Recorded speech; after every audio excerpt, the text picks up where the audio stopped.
Hi, this is the fourth of the four short lectures for week 5 of HS 117. And in this lecture, I'm going to be talking about the Puritans, specifically the Puritans, or the so-called Puritans, I might say, of New England. Now, the title of this lecture is Hot Protestants in New England. Now, why hot Protestants? Why not Puritans? Well, what is a Puritan exactly? Some English historians no longer consider Puritan even a meaningful category.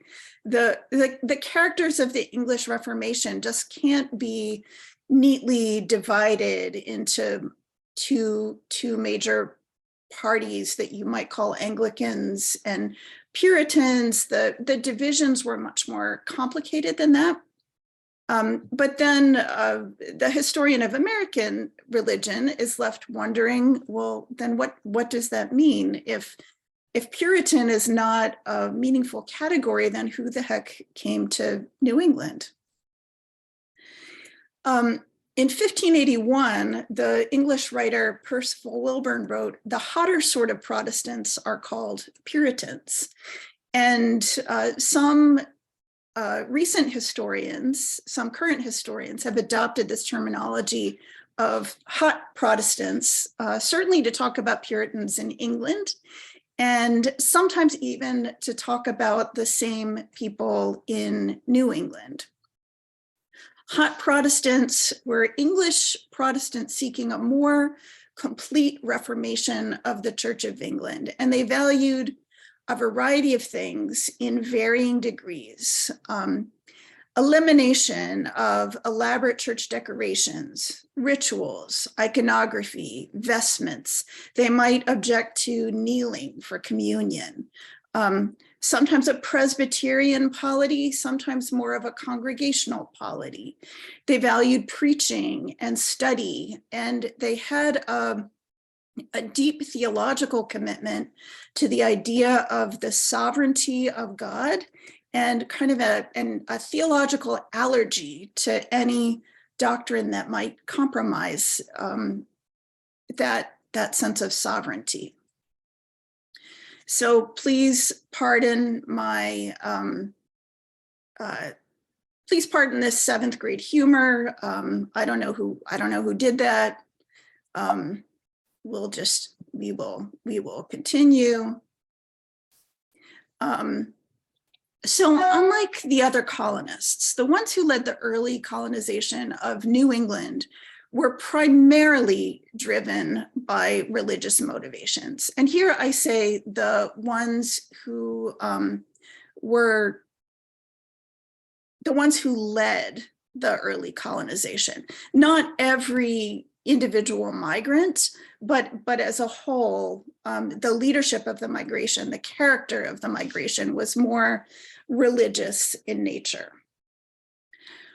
The primary motivation was not to convert the Indians to Christianity.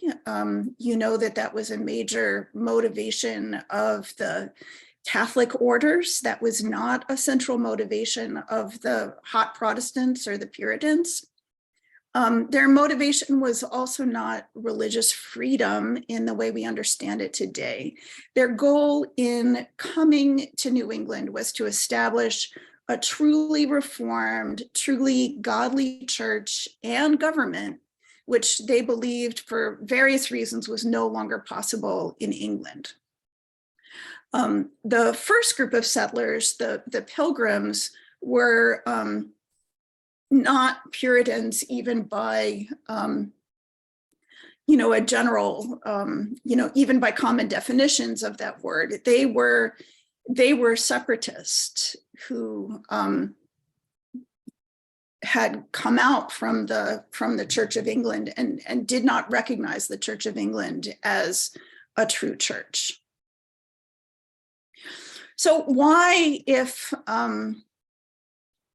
not all the Puritans, if not all the people who migrated to New England were Puritans, If Puritan New England was a fairly small part of the American landscape, then why are they such a big deal? Why do you hear so much about them?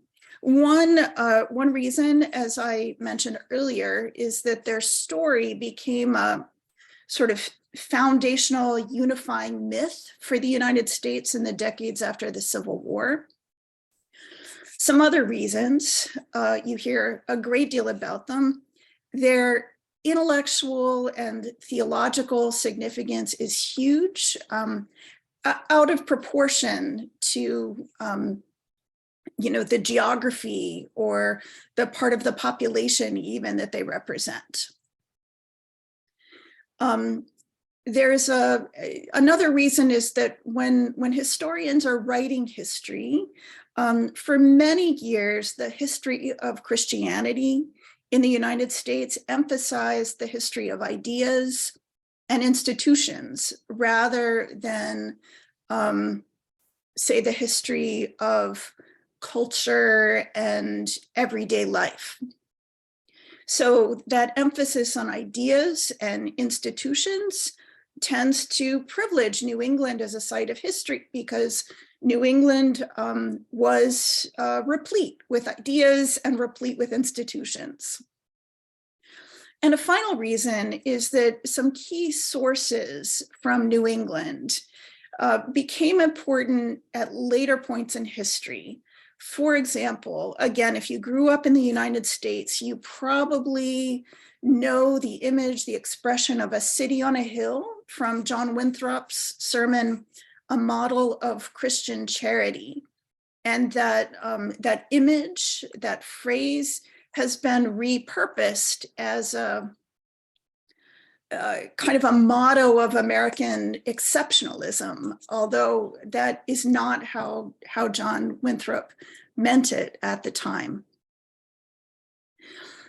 So what happens when the hot Protestants move to a place where they can be as hot as they want to be? What happens when an opposition party becomes the majority party? What happens when their traditional rivals, their traditional opponents, as they've understood them, are no longer present? In the North American context, the hot Protestants that we call the Puritans, they got hotter. They got hotter. Their passions, their ideology, their conflicts intensified. Their vision included, in varying combinations to varying degrees, the restriction of church membership to the visible saints, which is what they called people who, they believed that you could not know for sure that you were saved, but it was possible that your personal testimony and your personal behavior could give other people a pretty good idea of whether you were among the elect. And they believed in restricting church membership to people who had this evidence of election. They wanted to restrict voting rights to adult male church members and have a civil society that was shaped by the church society. They compelled church attendance, whether you were a visible saint or not. You were expected to attend church. They emphasized patriarchal families as a locus of education. Fathers were expected to teach their children catechism, teach them to read, kind of organize the religious life of the members of their household. And they believed in having civil laws informed by biblical law. and a civil government that would reinforce the morality propagated by the church. This is just a quick timeline of a couple of major events in Puritan New England. This is just a sampling. 1620, the first permanent English settlement was established at Plymouth. These are the separatists that we sometimes call the Pilgrims. In 1630, Massachusetts Bay Colony was established. Throughout the 1630s, large numbers of English Protestants crossed the Atlantic and settled in New England. 1636 and 1637, there were religious controversies centering around the figures of Roger Williams and Anne Hutchinson. The Cambridge Platform was published in 1648. King Philip's War was a very bloody conflict in 1675. And probably the most famous event of New England, the Salem witch trials, occurred in 1692. So because I've talked a little bit already about migration, I'm going to begin specifics of Puritans by talking about the Cambridge Platform in 1648. This was a document that defined congregational church government, and it enshrined the principle of local congregational autonomy. So there's no presbytery, there's no synod that can tell the local congregation what to do.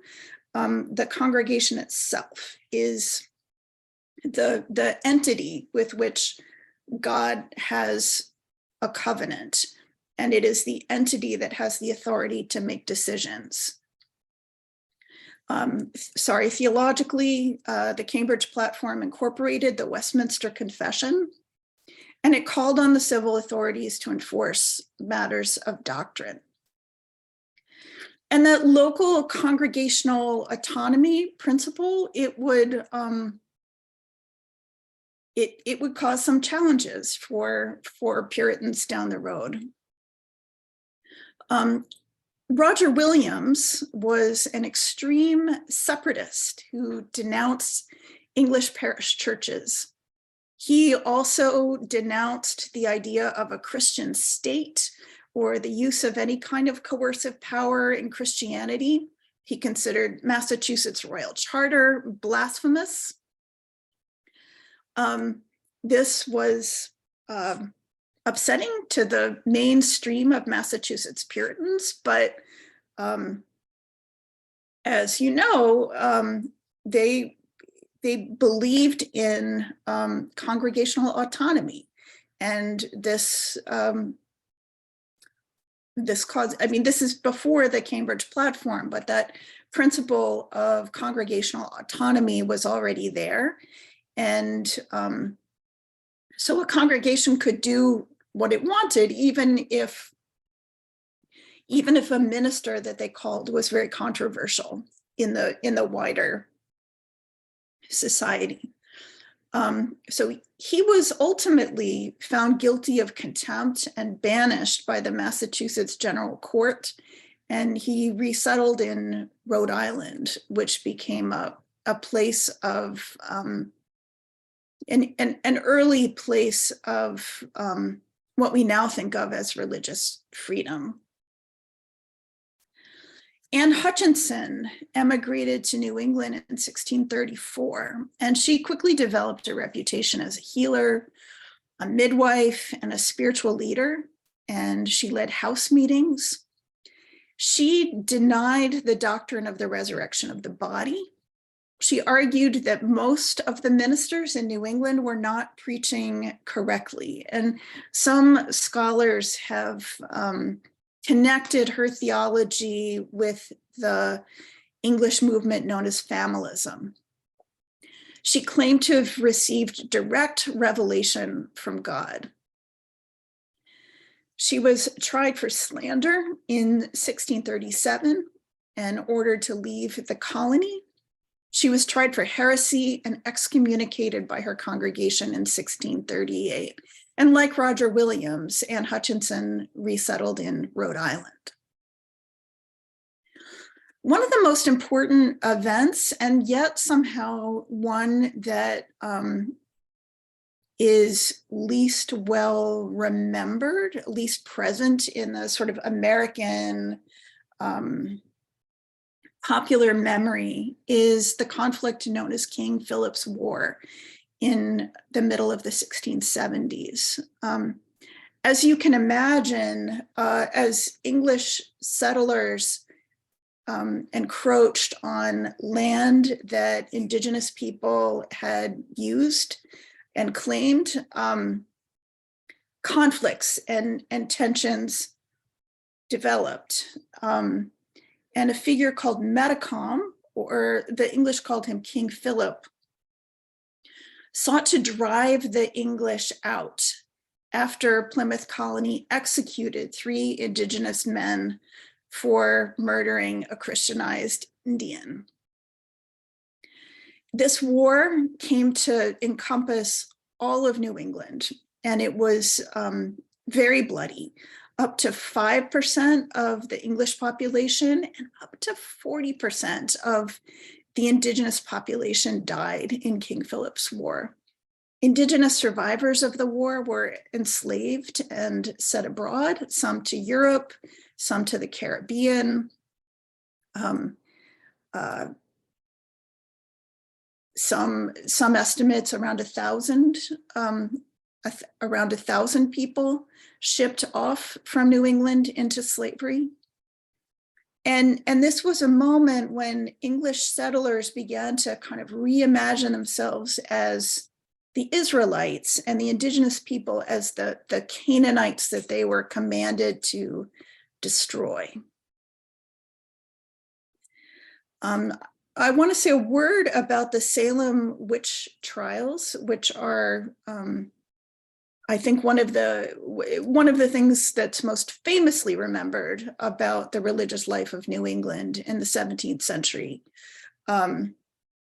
As you may know, it began with young women having inexplicable fits and blaming witchcraft. They identified women that they accused of being witches, and some, one of whom was a slave in the Salem minister's household, confessed. Perhaps because they felt vulnerable and wanted to tell the interrogators what they wanted to hear. Perhaps because they hoped to be treated with more mercy if they confessed. But the fits and the accusations spread, and more than 200 suspected witches were tried. 19 were executed. And within 10 years, these trials were remembered as a shameful error in New England's history. And there's some debate about the trials. They're often thought of as kind of the iconic moment in the history of Puritan New England, like the great example of what went wrong. But other scholars say that that this is more of an aberration and points to a time when the New England way was beginning to fall apart and to lose its ability to hold a community together in any cohesive fashion.